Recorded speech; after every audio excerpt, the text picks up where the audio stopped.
6 p.m., so I call the Tuesday, April 16th, 2024 City Commission meeting to order. City staff, can you please call the roll? Mayor Butler, Here. Commissioner Adamczyk, Here. Commissioner McCullough, Yes. Commissioner Opel, Present. Commissioner Motta. Here. Mayor, we have 5 commissioners present. The quorum of 3 has been met. Okay, thank you. Please join me in the Pledge of Allegiance. Pledge allegiance.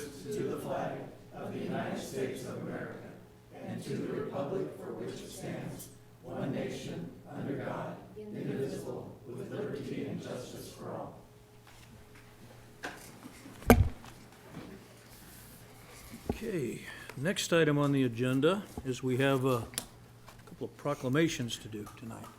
And we'll start off with, I think we got Brittany Noland here and Susan. If you want to come up, we'll do the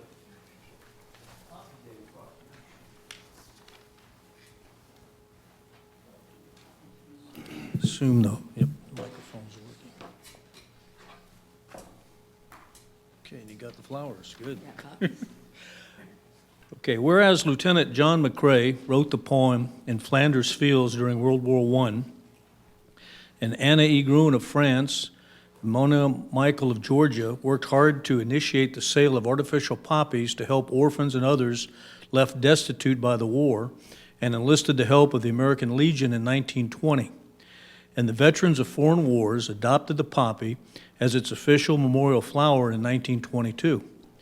And America's land of freedom, preserved and protected willingly and freely by citizen soldiers and the millions who have answered the call to arms, and those that have made the ultimate sacrifice on the field of battle.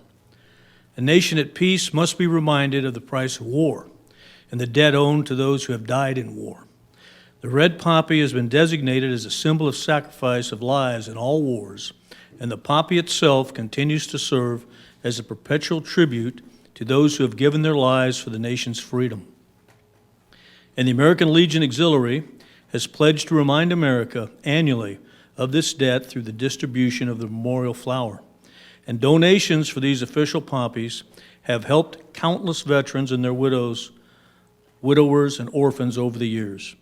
Now therefore I, Win Butler, Mayor of the City of Manhattan, Kansas, do hereby proclaim May 4th, 2024 as Poppy Day, and ask that all citizens pay tribute to those who have made the ultimate sacrifice in the name of freedom by wearing the Memorial Day poppy on this day.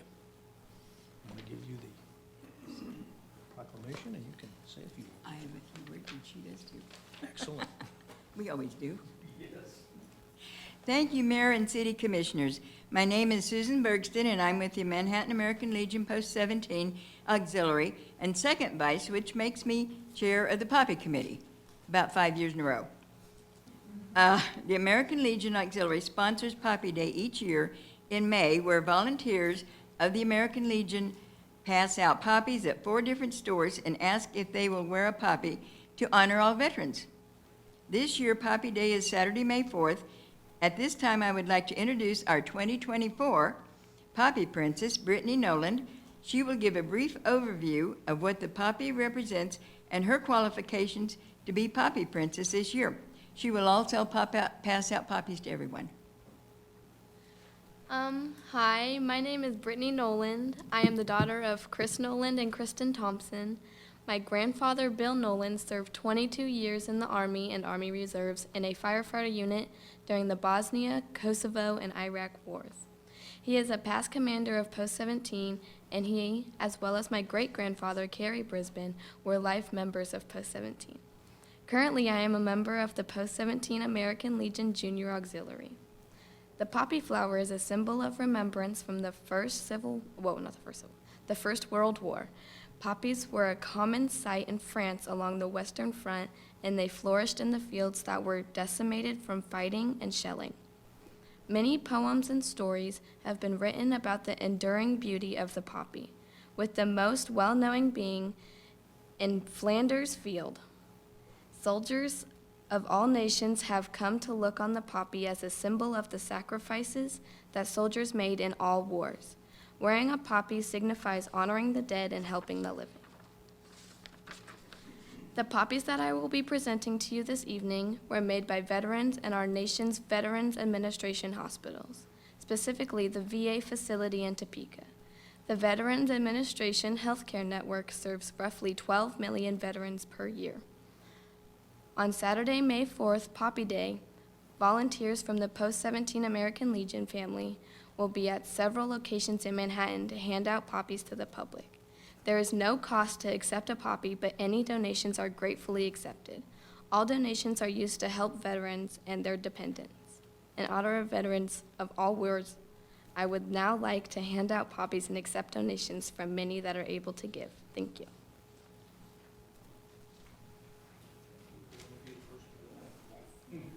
While Brittany is passing out poppies, I want to let you know that citizens can pick up a poppy between 9 a.m. and 1 p.m. at any of the following locations. We have Dillon's East and West, Hy-Vee, and Walmart. We would like to give a special thanks to these businesses for allowing our volunteers to pass out poppies in front of their stores. Also, a special thanks to our volunteers and to all of you for your continued support, and have a good evening.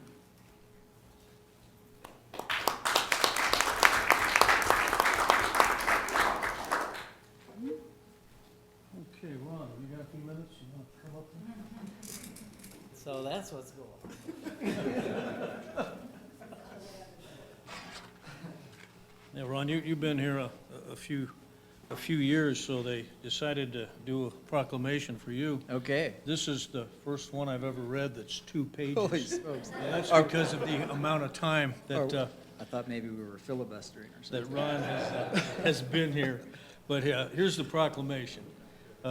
Ron was raised in Harrington, Kansas, graduated from the University of Missouri with a Bachelor of Science in Forestry on May 9th, 1981, and Kansas State University with a Master's in Public Administration on December 5th, 1990. Ron began his career with the City of Manhattan on January 11th, 1982, in the newly formed Parks and Recreation Department as the Forestry and Park Supervisor, was promoted to Administrative Assistant in 1985, and then promoted to Assistant Director of Parks and Rec from January 86 to 1992. And then he was promoted to Assistant City Manager on December 6, 1992, and served in various capacities, including as Acting Zoo Director, Acting Director of Human Resources, Acting Director of Utilities twice, served as Interim City Manager from April 26, 1995 to November 22, 1995, and again from December 24, 1999 to April 18, 2000, when he was appointed Manhattan's 8th city manager.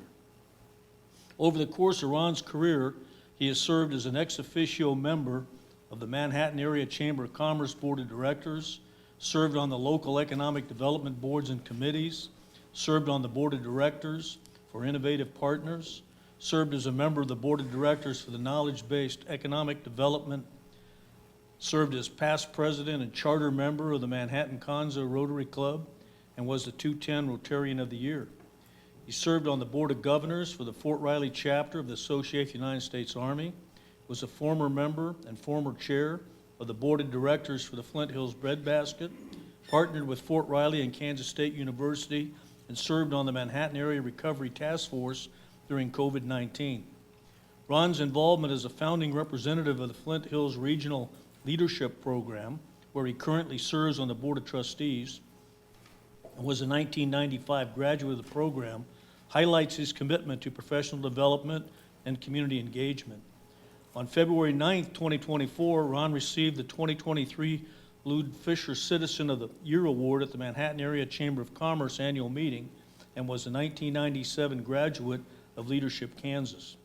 Ron has been a member and served on the Board of Trustees of the Kansas Association of City-County Management, a member of the National League of Cities, International City-County Management Association, and a member of the Kansas Recreation and Park Association from 1992 to 93.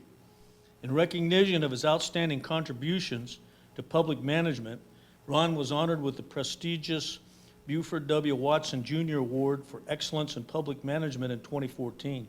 This award, the highest offered by the Kansas Association of City-County Management, underscored his commitment to excellence and innovation in public service.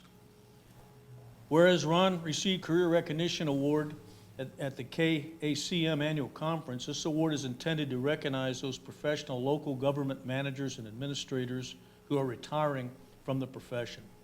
During Ron's tenure as city manager, several highlights include being part of the team in recruitment of the National Bio-Agro Defense Facility, MBAF, to Manhattan, an initial downsizing and then regrowth of Fort Riley and return of the 1st Infantry Division, enhancement of air service, the expansion of the airport terminal, and reconstruction of the airport runway, development of the north-south end redevelopment and the Starbond project, building of the Flint Hills Discovery Center, 3 recreation centers, the Robert K. Ott Joint Maintenance Facility, and the Aggieville and downtown parking garages.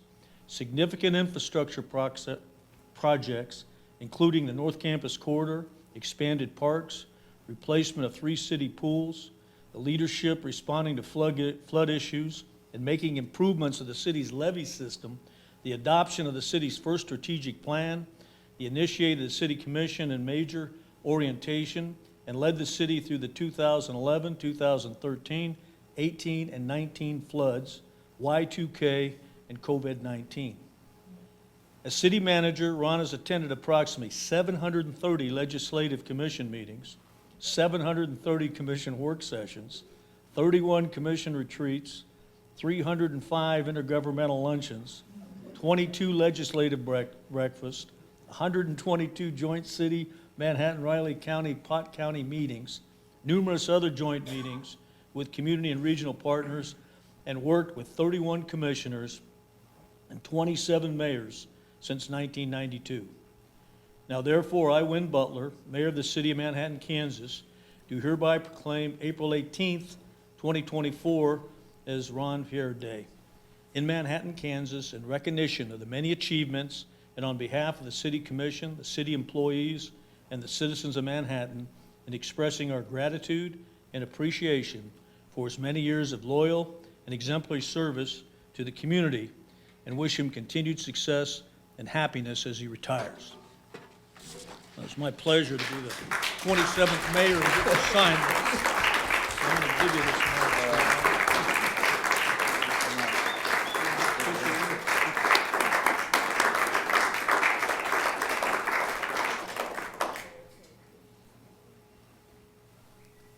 Wow, that was a mouthful. Well, thank you, Mayor Butler, and what a humbling experience. It's hard to believe how time flies, mostly when you're having fun. But I just appreciate the support and the work of the commissioners. Karen was on the commission when I got the permanent job, and so I just appreciate past and current commissioners that have entrusted me and our team to be able to lead and facilitate improvements in the community. And it's been a very humbling experience. Karen tracked down some past mayors and had a call yesterday with former Mayor Helen Cooper, who just turned 90 a little bit ago. She's still going strong, sharp as a tack, goes to a personal trainer once a week, and so reminded me about, she still thought that the Blockbuster video pole sign was too big for that store during her term on the commission. But one of the things that's been so rewarding is just the opportunity to build relationships with everyone and all of those commissioners. So it's been a great opportunity, and the support of my family, my wife Renee back there, and my sister Cindy, and we just appreciate all that you've done for us, and we're ready to move into that next chapter in our journey. So thank you so much.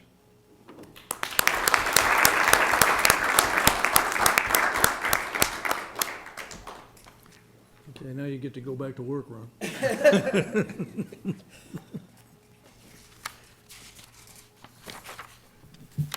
Okay, the next item on the agenda is public comments, and no one signed up in advance. If anyone wishes to come forward to make a public comment on any item not on the agenda tonight, you can feel free to do so. Please state your name and your full address, and you have up to 5 minutes. Is there anyone that wishes to make public comment? Okay, seeing none, we'll close public comments and move on to the next item, which is commissioner comments. Commissioner Mata. Yes, I'd just like to give a shout out to Dr. Mark Hattisall. He's a chiropractor here in town, and on Friday, he celebrated his 40-year anniversary in practice here in Manhattan. Mark's a former two-time mayor on the commission for about 10 years, over 2 different stints, has been on many community boards, professional associations boards, and it's folks like Mark and their dedication to the community that make Manhattan a special place. So I just want to say thanks and congrats to Mark. Another shout out to our outgoing city manager, Ron Fair. This is kind of nice because I don't have to say a lot of things because Wynn just read off 2 pages about all the great stuff that you've done. But I just want to say personally, I've enjoyed working with you over 2 kind of different stints on the city commission. Really want to thank you for your professional and personal dedication to the city, and can truly say Manhattan wouldn't be where it's at today if it wasn't for you. And just congratulations and have fun in retirement. Thanks, Ron. Yeah, so over the weekend, Susan, Karen, and I attended the Kansas League of Municipalities Local Leaders Academy, I think is what it's called. Had a lot of great information, some good breakout sessions and stuff like that. But one of the things I found most valuable was getting to chat with other leaders from communities around the state, big and small, and everybody has some of their own unique challenges. But I really kind of found it refreshing that there were so many people that had similar challenges that we're dealing with. Kind of helps you feel like you're not alone.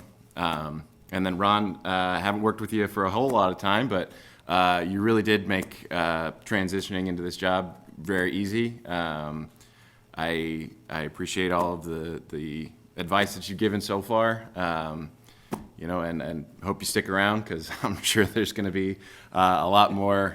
You can give advice much more freely once you're retired. So thank you very much for all your service. I just wanted to say Friday night, the Discovery Center had their annual awards, and it was Dave Kendall. And he has a new, you may have seen him on Sunflower Journeys for 25 years on PBS. He has a new documentary out called Hot in the Heartlands, which talks about climate control. But his past one that I found really interesting is on the Santa Fe Trail, and it's really exceptional. The Hot in the Heartlands is going to be shown at K-State, and I don't know when, and I think also maybe at the Wareham, but I'm not sure. And of course, I have to say goodbye, which is very hard. I would just say that when Ron came into the picture as manager, our present city manager had resigned, which was quite a surprise to all of us in that we allowed an hour in our executive session to discuss the things that we were not too happy about. And then 1 minute into it, he resigned. So we had 59 minutes of looking at each other. But Ron took the job, and he did it seamlessly, and it's been a delight to work with him. We haven't always agreed, but we've always agreed to agree. I would just echo Peter's comments that it was really a very interesting opportunity to attend the conference. It was great having it here in Manhattan. Mayor Butler gave the opening remarks, welcoming people to our community. And as Peter said, I know we haven't worked together for very long, but I appreciate your visiting with me last summer while I was campaigning and the ease with which you have helped us to transition to this role. So I wish you much good fortune and relaxation in your retirement. And I can echo that, Ron. I guess I've worked it about 13 years. I've been here a while. So that's the only city manager I've ever worked with, so it's going to be a real challenge the next 2 years. Get the replacement in there and see what basically happens. I want to highlight the fact that Monday is Go Green Match Day. So those of you out there that want to support, there's over probably 100 organizations that are there. Feel free to get out your wallet and contribute a few dollars. And it doesn't have to be huge amounts. A lot of small amounts make a big difference to the Greater Manhattan Community Foundation. So if you can donate $5, $10 to the organization of your choice, please do so, because the foundation has been doing excellent work, for the city. Okay, we'll move on to the next item, which is the consent agenda. Items on the consent agenda are those of a routine and housekeeping nature, or those items that have previously been reviewed by the city commission and may be approved in one motion. The commissioner may request an item be removed for separate discussion and consideration immediately following the consent agenda. Comments from the public related to any item on the consent agenda to the city commission is allowed. Each person will be limited to one speaking opportunity for up to 5 minutes. So we'll start with commissioners. Do you have any items you want to pull off of here or make comments on? John? I'd like to look at G2. Okay, B2, claims register. Do you want to pull that off of there? No, I just want to ask a question about it. Okay, go for it. Okay, I just would like to know the fiscal note on the Douglas Recreation Center bonds that we're doing. How much is that? Or are they? Excuse me, I'll bring that up.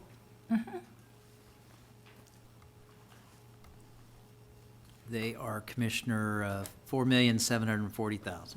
4,740,000. 740,000 is 740,000. the bond amount. Then we had just over 5 million in tip notes, which were moving off the ledger. The Douglas Center is The Douglas by Rec Center. itself, is that much? 4,740,000. Yep. Okay, thank you. Yep. Ooh.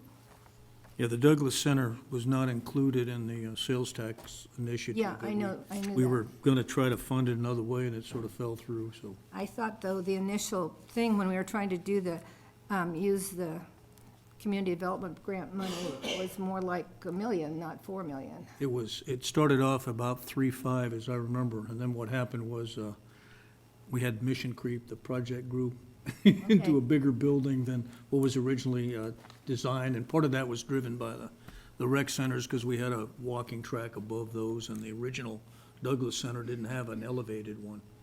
And so they made some adjustments, and this is what fell out. Okay. Okay, I don't have anything. Is there any public comment on any item on the consent agenda? Okay, seeing none, we'll close public comment. I guess we can entertain a motion. I move to approve the consent agenda. Second. We have a motion and a second. City Clerk, can you please call the roll? Commissioner Adamczyk, Yes. Commissioner McCullough, Yes? Commissioner Opelt, Yes. Commissioner Motta, Yes. Mayor Butler. Yes. Motion carries 5-0. Okay, then we'll move on to the general agenda. And again, anyone in the public will have an opportunity to speak for up to 5 minutes on each item on the consent agenda. Item A is consider rezoning lots in Lee Mill Heights, Bellevue Addition, and Grand Champions Development from RH High Density Residential District to RLA Low Density Residential Attached District. Good evening, Commissioners. My name is Ben Shamil, Senior Planner in the Community Development Department. Like the Mayor said, we're looking at consideration of rezoning of 42 single-family lots from RH to RLA. There are 3 areas that we're looking at for these rezonings. One in the Miller Parkway area, and then 2 along the Grandmere Parkway area on the west side of town. More specifically, we're looking at 12 lots on Lesmer Circle and along Miller Parkway, going again from RH to RLA. And then 22 select lots along Bellerive Drive from RH to RLA. and 8 lots on Champion Circle from RH to RLA. Those are all high-density residential zoning districts to low residential zoning districts with attached units as a permitted use. This was reviewed by the planning board. They look at several criteria when it comes to rezonings. The future land use map for this area is one of those. It shows various densities for these areas, ranging from low to medium and then medium to high density residential. It's important to note that this is not a change in character. All of these lots being considered for rezoning really stems from an issue that was discovered a couple of months ago when the MDC was first adopted in 2022. The RH district, which was then the R3 district, eliminated single-family homes as a permitted use in order to increase the density for those zoning districts as they are designed to. And these areas were discovered to have been developed as only single-family homes, meaning that they were essentially rendered non-conforming, which can create issues for those single-family homeowners if they're looking to do any renovation work. And most drastically, if their home is damaged or destroyed beyond 50% in some sort of catastrophe, they could not rebuild their home as it is today. So that was seen as problematic, and to fix that issue, this rezoning is being proposed. This was again reviewed by the planning board at their March 28th, 2024 meeting. They recommended approval 7-0, and I will stand for any questions from the commission.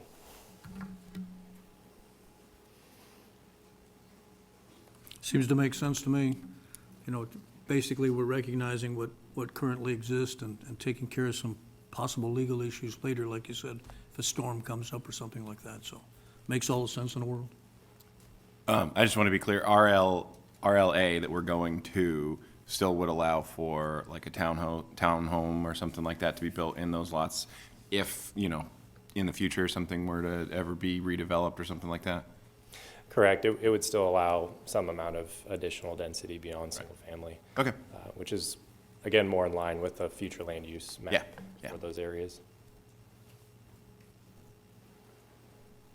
Okay, if there's no other commissioner comments, we'll open it up to public comment. Is there anyone in the public that wishes to speak on this matter? Okay, seeing none, we'll close public comment. And commissioners, any other comments, or we can entertain a motion?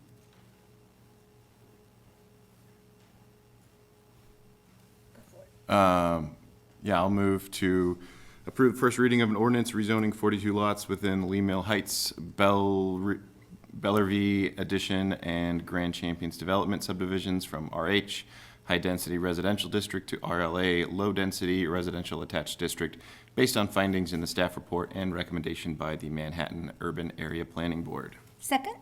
Okay, we have a motion and a second. City Clerk, could you please call the roll? Commissioner McCullough, Yes. Commissioner Opel, Yes. Commissioner Motta, Yes. Mayor Butler, Yes. Commissioner Adamchak. Yes. Motion carries 5-0. Okay, then we'll move on to item B, which is consider candidate profile for recruitment of a city manager. Good evening, Commissioners. We're joined by Lynn Barboza from SGR Online just to walk through the profile. This was shared with you Friday afternoon. After conducting all of the stakeholder interviews, Lynn's ready to share what SGR has put together. Okay, welcome, Lynn. Thank you. Good evening, Mayor and Commissioners. As Tammy mentioned, the position profile content is what I created based on approximately 35 stakeholder interviews. That includes elected officials, department heads, city management staff, community partners. And the community partners were based on the list provided by the city that included 4 people from the chamber, 2 people from K-State, technical college, K through 12, so a variety of stakeholders throughout the community. The purpose of the position profile, as I think we've talked about at least briefly up to this point, is not only for marketing and outreach, but really importantly for the evaluation of candidates as I start sourcing and speaking to prospective candidates and referral sources. So this is, sort of the art and science of recruiting, where each city management search is different. And very much unique and specific to the community and what the current and future needs are. And so that's the intent of the position profile that you would have had hopefully an opportunity to review. And it's broken down into these different sections that cover the community, the position, the department, the organization, the position priorities, and the ideal candidate characteristics. So let me stop there and kind of see if you did have an opportunity to review, and if there were any particular items that stood out or questions that came to mind that I can answer for you. Yes, I reviewed it. I did have one thing that I kind of would like to challenge or say that I think we should change. Okay, is that Commissioner Mata? Yes. Okay, because my screen only shows what's up on the overhead. Okay. Okay. It's Perfect. on page 7. Okay. I'm there. Under the first bullet point, financial transparency, it's the 1, 2, 3rd sentence. Yes. After the first apostrophe, it says, evaluating the possibility of reducing expenses through efficiencies. I just think that's a rather passive or weak way to state what we're after there. Okay. I'd rather, a simple change is just to say something like, drive expense reductions through efficiencies. Okay, got it. All right. Yes, a little more emphatic and clear. Got Yeah. it. Thank you. Thanks. Good suggestion, John. I concur with that.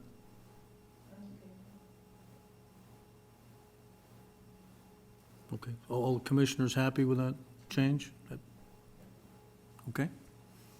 All right, we've got consensus on that. We can drive on. Okey-dokey. Thank you. The only thing I had was, when you discussed the board and how they're elected, and it said we elected 3 people. This year was kind of unusual, and I don't know if you want to, that's like on the second page, maybe. Yeah, I kind of noticed that. Yeah. I don't know if, It says 3 of the 5 current were elected in, so it's because we had filled a vacancy, we had 4 of the 5 current commissioners were elected in 2020. And I don't know if that just makes it too confusing, or it's not a big deal, Oh. but.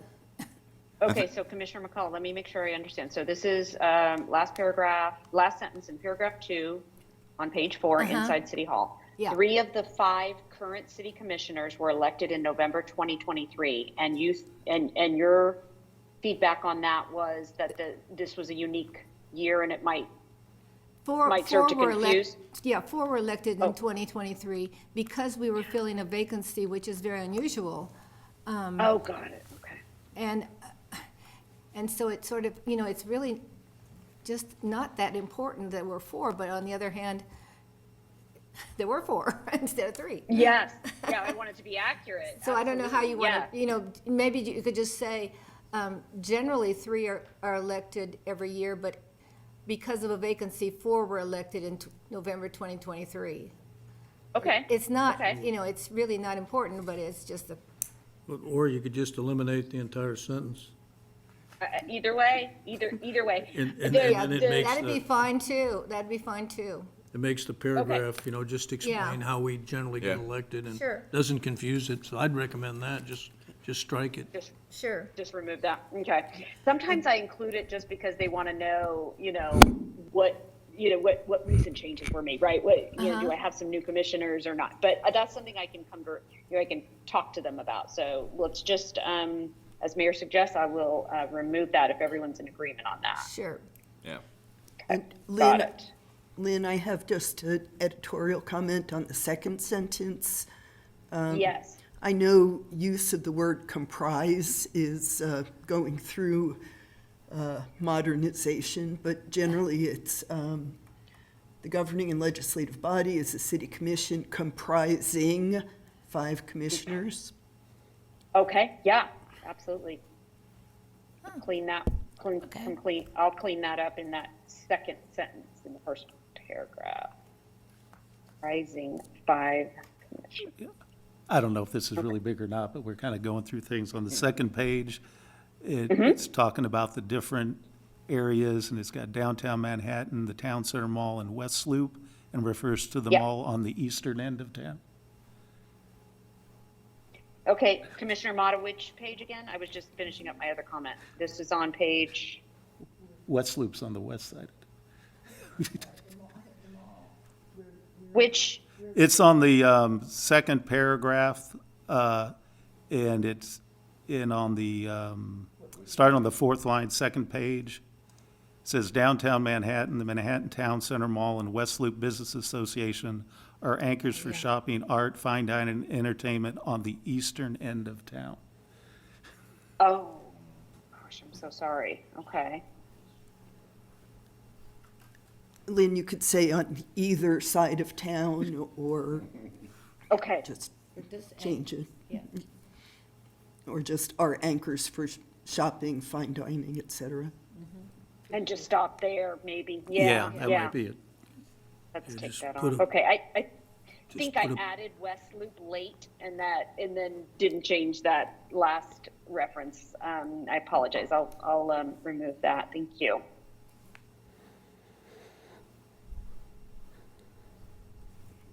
Is there, where is the second splash pad? So we're gonna just eliminate on that last, just put a period after. Well, we called entertainment? all the pools splash parks. Well, this says 3 water parks and 2 splash pads. There's one at Blue Earth Plaza and one at City Park. Yeah, those are correct. Yeah, I had to think about that. There's one in Blue Earth Plaza.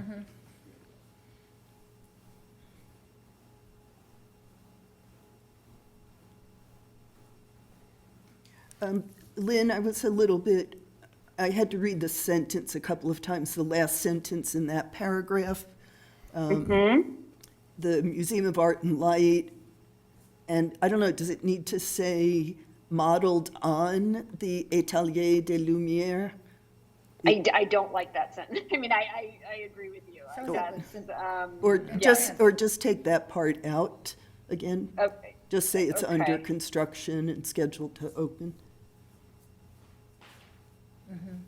Yeah, that'd be simplistic rather than tie it to Paris. Yeah. Okay, so let's just say the Museum of Art and Light is under construction and scheduled to open in the fall. I like it. Okay, let's do that. Okay, any other? I think it's a very good representation of our community, Lynn. Thank you. And I like kind of the emphasis on more of the profile of person and less of their specific qualifications. I think that's most important, that we get the right person and not the right qualifications. So, yeah, I think it's good. Yeah, appreciate that. That's really what captures people's interest too, is what, is specifically Manhattan looking for in terms of priorities for the incoming city manager. So, yes, I'm glad. I'm really excited about the pictures. The community partners were wonderful. I can't say enough of how, really, really how wonderful it was to meet all of them. But even after that, the level of support by community partners and of course within the city as well. Really, really appreciate it. Okay, so I think, what did we make, 5 suggestions to little minor changes? I think, is that correct? Yes, so, and yes, I might make one little tiny format change that Tammy and I talked about to break up on page 3. Just to break up a little bit of the infographics we have there, and we'll look at options. It just kind of about look and feel, format and flow. But yes, I do have the 5 content changes. I'll make those and then get an updated profile over to Tammy. Okay, yeah, I like it. I think it's well done. Thanks for Does your, a good job of explaining things, so. Well, Thank thank you, you. Lynn. Oh, no, thank you for trusting me. I'm excited. Gonna get some Okay, great if there's no other candidates, I think. commissioner comments, is there any public comment on this particular item? Okay, seeing none, we'll close public comment. So, I move to authorize publication of the candidate profile for the city manager recruitment. I'll second the motion, but that we publish it with the changes we've suggested. So we have a motion and a second.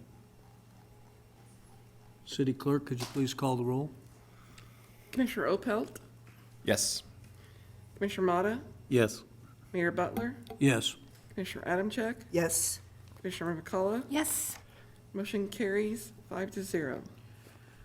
Okay, then we'll move on to the last item on the agenda for this evening, which is to reconsider low-income housing tax credit for Manhattan Area Housing Partnerships, Cypress Ridge Project, and the Oikos Development Corporation Sunflower Flats Project.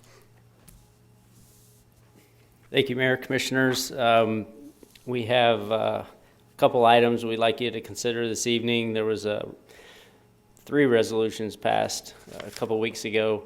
One company has decided not to submit their low-income housing tax credit application. So the 2 that remain are Cypress Ridge, which is essentially the Grand Mirror area, and then Sunflower Flats, which is downtown. And I'll lean on Katie Jackson, our city attorney, quite a bit. She really put a lot of effort and energy into these memos and options and analysis. Her memo was attached. Hopefully you had a chance to read that. There's some options for you this evening to consider with each of these items. There is a finding you can make in using the 2012 sales tax funds. There's a draft resolution in your packet. That's option 1. That finding, if that's the path that the majority would like to go down, we can hop into some of the ramifications and considerations administration would have for you with that option.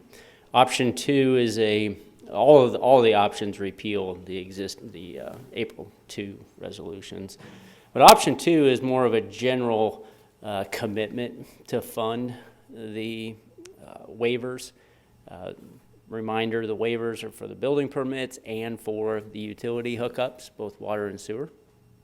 This option is more of a generic reference. And then we get direction from you all in terms of where you'd like us to look further or what option you'd like us to bring back. There's some suggestions in here to look at a current ordinance in the utilities that governs how utility funds are used. There's some exceptions. Water meters and sewer meters are not part of that exception list. That could be considered. There could be other revenue streams that you'd like us to look at that the city receives for financing, or we could look at, waivers in the future.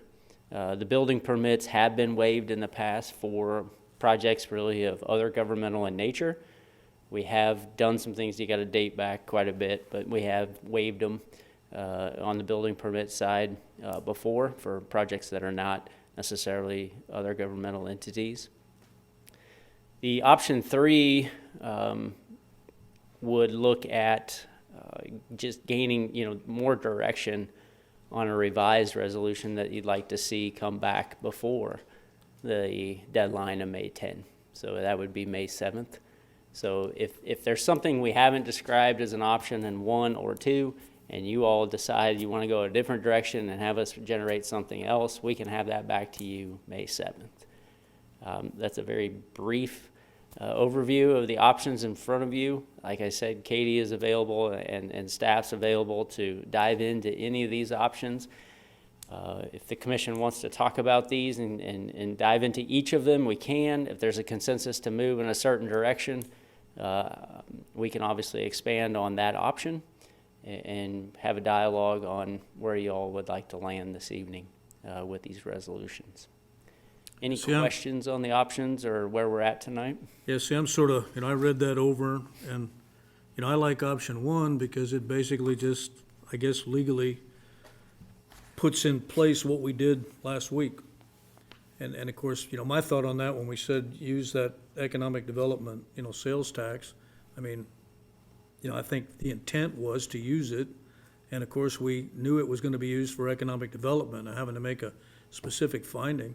And I was at the chamber meeting today, when they were saying, hey, these things are important to economic development. So, housing clearly ties to economic development and growth of the city, so it's valid use of it. But I also realize that, that's a limited amount of money in that fund. And once it's expended, that's it. We wouldn't have that option available in the future. And then, I'm personally not in favor of waiving, permits and water hookup fees, simply because eventually that gets passed on to the taxpayer. And they're all concerned about their mill levy and their water rates. So I saw this as maybe a one-time thing. I don't see us using that sales tax fund continually for it because there's not enough money for it. But it was important to move these projects along because of that May 10th deadline. Otherwise, they can't submit again for a year. So that's where I'm at. I'm for option one. But commissioners, weigh in. We have historically waived the building permit, which really doesn't cost us any dollars, so to speak. I think that there's going to be such a variety of sort of asks come to us that we want to tailor our response to different, things that come to us with different sources of funding. So I think two's rather vague, but on the other hand, I hate to nail it down too much and then have something come in that we really want to do, and then we have to change what we said we were going to do and take it out of this and, that kind of thing. So, this is kind of new territory for us, and I think we also need to really move forward on getting a way to quantify the asks, getting some kind of point system so we can really say to the public, we've looked this over, and it comes in with a very, good grade, so to speak. Historically, I just add a little bit. Tax credit applications traditionally followed a path of coming to the commission for a resolution of support. That was essentially all that was asked for by the state of Kansas. They'd submit their applications. If awarded, we would get a reapproach a lot of times on looking for incentives. The applicant knew more about their project. They knew whether they were moving forward with the credits. The detail surrounding those projects was much greater. The architects, the engineers, the developers had all really sunk a lot of money in after those credits were awarded. Then they came to the commission looking for incentives. This is at the front end. And there hasn't been a ton of effort and energy by anyone to fully define where these things are at. And that's the difference, in my opinion, from a city staff perspective. You are being asked to do a lot from an incentive perspective without really knowing each of these projects in a great amount of detail. i.e., we can go to the Chodo has done several, but they've come after they were awarded. They may have asked for, are you willing to do a sales tax exemption on construction? But even that action took place after the credits were awarded. This is all front-loaded, and it's why it's been really hard for us to juggle and get information to you all. But here we are. KHRC has changed their rules. They have different criteria. Katie alludes to it in the memo. A policy would be welcomed, and we recognize that, and we will work on that. We will bring that back for you all, because we were reacting to 4 applicants just 2-3 months ago, trying to understand what they wanted, what they needed, understand the criteria. It's new ground. And we fumbled, as well as they fumbled along the way to get to a point where they can submit an application. Jason, I think the thing is, we're in competition with everybody in the whole state, and so the more points the Trudeau or some other group can get to sort of show, you know, that we're really supportive and that kind of thing. And that's why I would, you know, I think the permit, you know, for giving that is relatively inexpensive for us to do. The other things are, you know, as you said, they figured out, they've got some of that stuff in their budget already. Yeah. But these two things are quite important to get done and to get through the state red tape. Yeah, and there's a point system, the 40 and the 80. You know, there's levels at which they're looking for these waivers to add up to, and once they do, they get the points.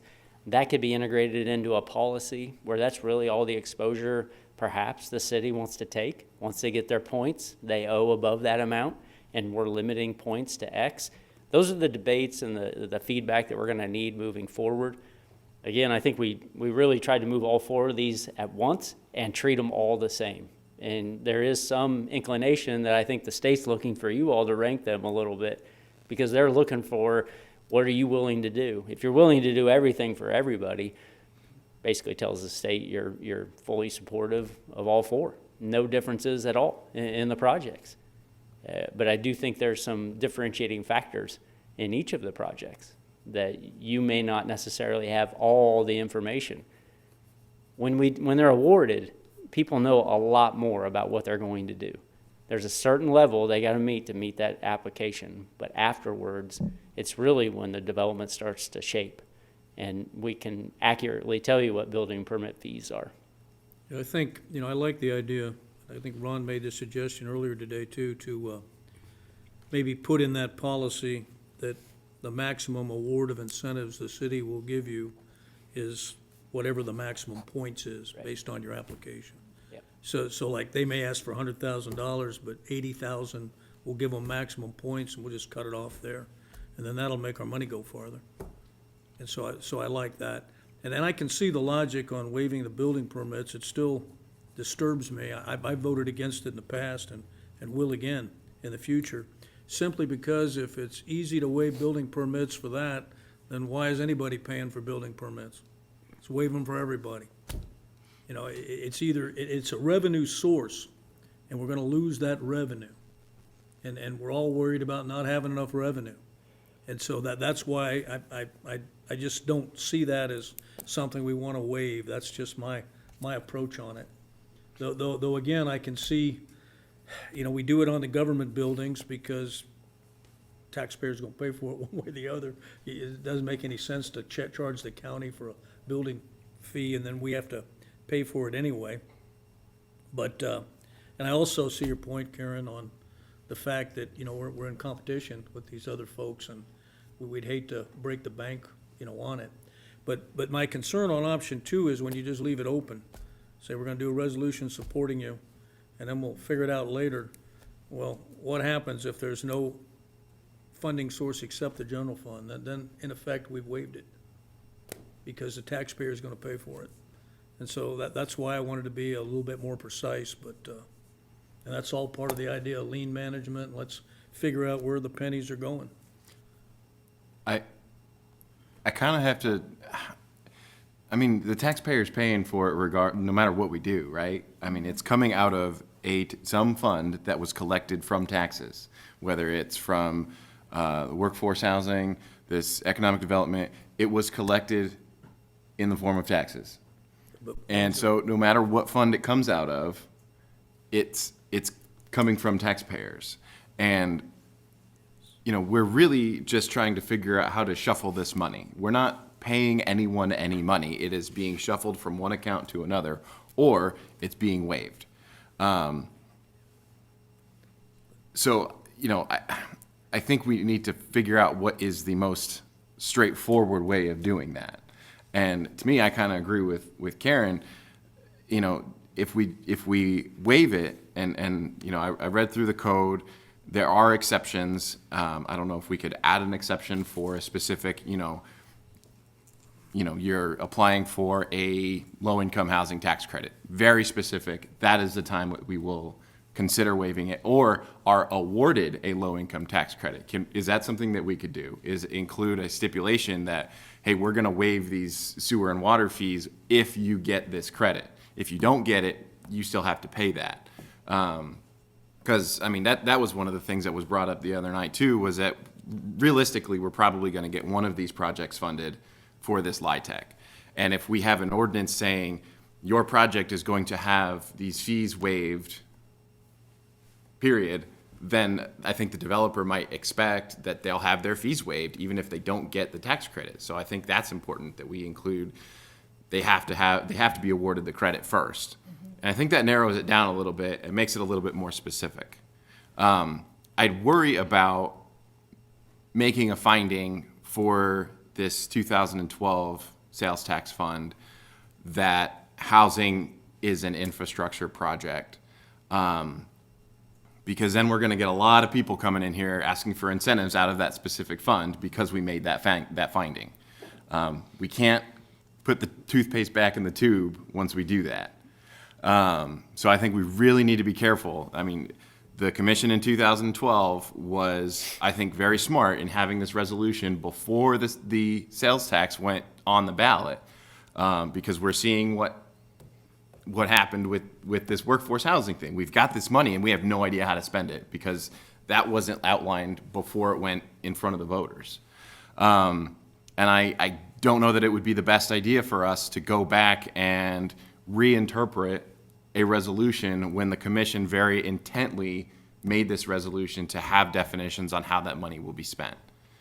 Again, I think we'll get a lot of people trying to have their housing projects fit into economic development if we go down that route. Well, I would say, like you used the toothpaste analysis, there's not a lot of toothpaste left in that tube, so I'm not worried about that happening. Money's not there. We got people calling us all the time about this $700,000 for the workforce housing thing. Oh, yeah, but So- we've defined that as the annual minimum, income 60% or higher. We don't have a policy for it. Well, we all agreed to it, and I think that's gonna be in the policy. I mean, that's, we've all reached consensus on that way back in January. Right. That's what it was, and so that's got to be in the policy to say, just like we said last week, if your project doesn't fit that bill, then you don't get any money out of Right. that. So that eliminates some of it.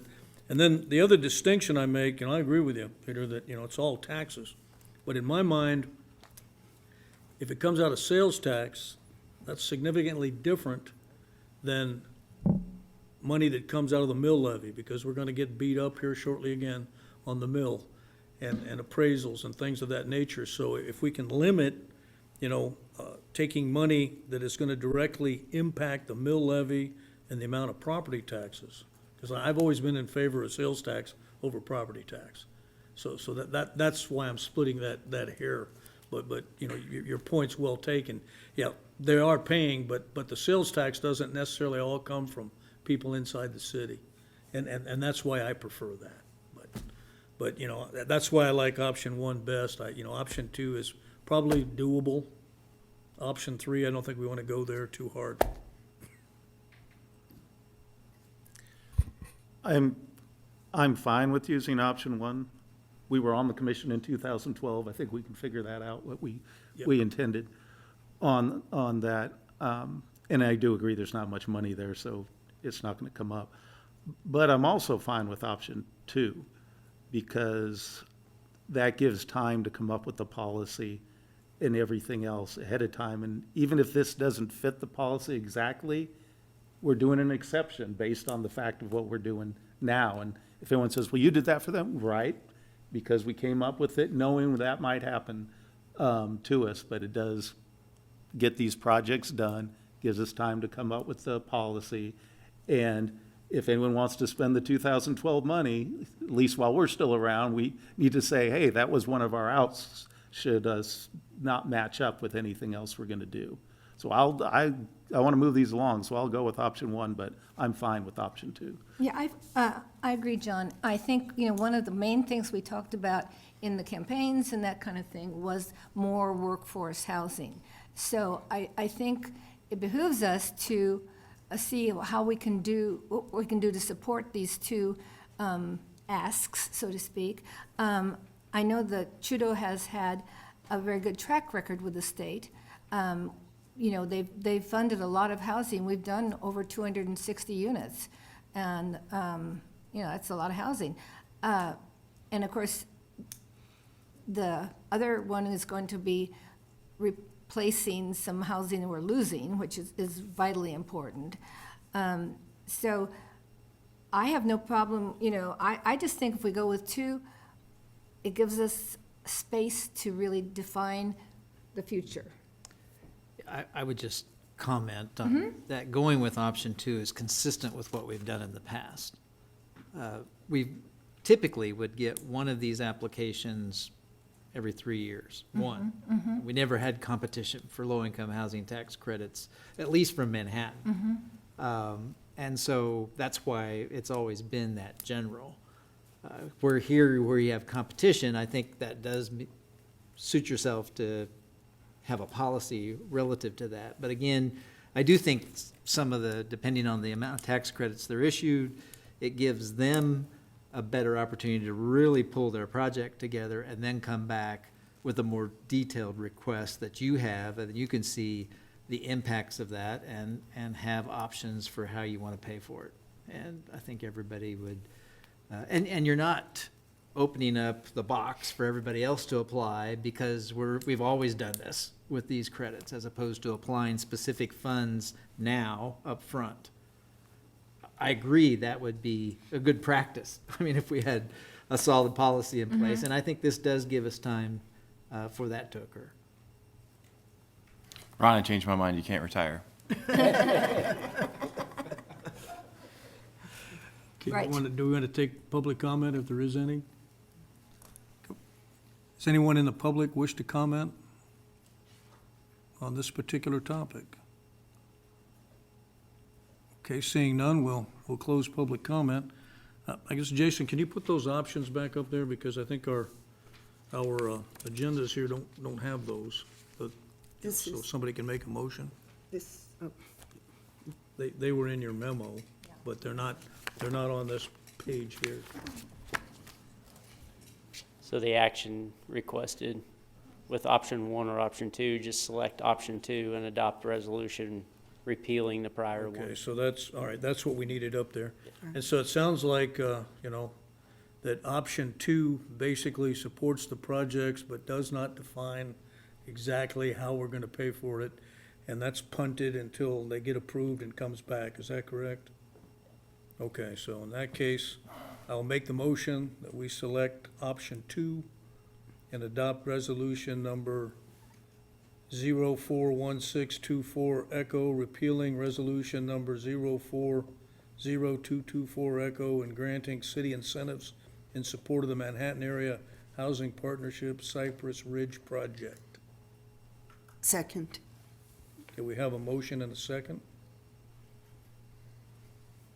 Can I ask a question? Sure. I don't know that I love voting on this that doesn't have a direction. The motion, or the motion that we've made doesn't have any kind of direction in it. Can we try and narrow it down more before we vote on it, so that we have it more specific? You can amend the motion. Or you Even just if- vote no. Even if you narrow it If you've got down, some specifics, you know, I'm sure the staff would, I don't have a problem with that. even if you narrow it down, Commissioner, we're coming back Right. with a policy. We're coming back with options for you all to consider. I don't, unless if you're gonna reach a consensus on how you wanna fund it, you're gonna go to option either 1 or 3. Because 3 will bring it back in 2 weeks or 3 weeks. Two moves it on. Okay. Because it sounded like we're okay doing an exception of the city code. And we'll definitely bring that back as an option for the policy. Okay, but we can't vote on that tonight. Well, you can, We don't have. No. Be different. yeah, you, Okay. and you don't have you haven't teed up the public that that's what you're gonna do tonight. Got it. Okay. All right. Okay, if no further discussion, then we can, City Clerk, can you please call the roll? Commissioner Motta, Yes. Mayor Butler, Yes. Commissioner Adamczyk, Yes. Commissioner McCullough, I think I better abstain because I'm on the Chudo board. I don't have to? Well, yes. Commissioner Opelt. Yes. Motion carries 5-0. Just saving it for the future. Okay, if there's no, This one's specific to Sunflower Flats. okay. You so- just did the one for Cypress. So now we need to do a second one. Correct. Okay. I move that we select option 2 and adopt resolution number 041624F, repealing resolution number 040224C, and granting city incentives in support of the Oikos Development Corporation's Sunflower Flats project. I'll second the motion. So we have a motion and a second. City Clerk, could you please call the roll? Mayor Butler, Yes? Commissioner Adamczyk, Yes. Commissioner McCullough, Yes. Commissioner Opelt, Yes. Commissioner Motta. Yes. Motion carries 5-0. Okay, I think that concludes that. The third project that was on there got pulled, so we don't need to discuss that one. So at this point, we can entertain a motion to adjourn. Move we adjourn. Second. Do we have a motion and a second? City Clerk, please call the roll. Commissioner Adamczyk, Yes. Commissioner McCullough, Yes. Commissioner Opelt, Yes. Commissioner Motta, Yes. Mayor Butler. Yes. Motion carries 5-0. Okay, so the Tuesday, April 16th City Commission meeting is hereby adjourned. Thank you.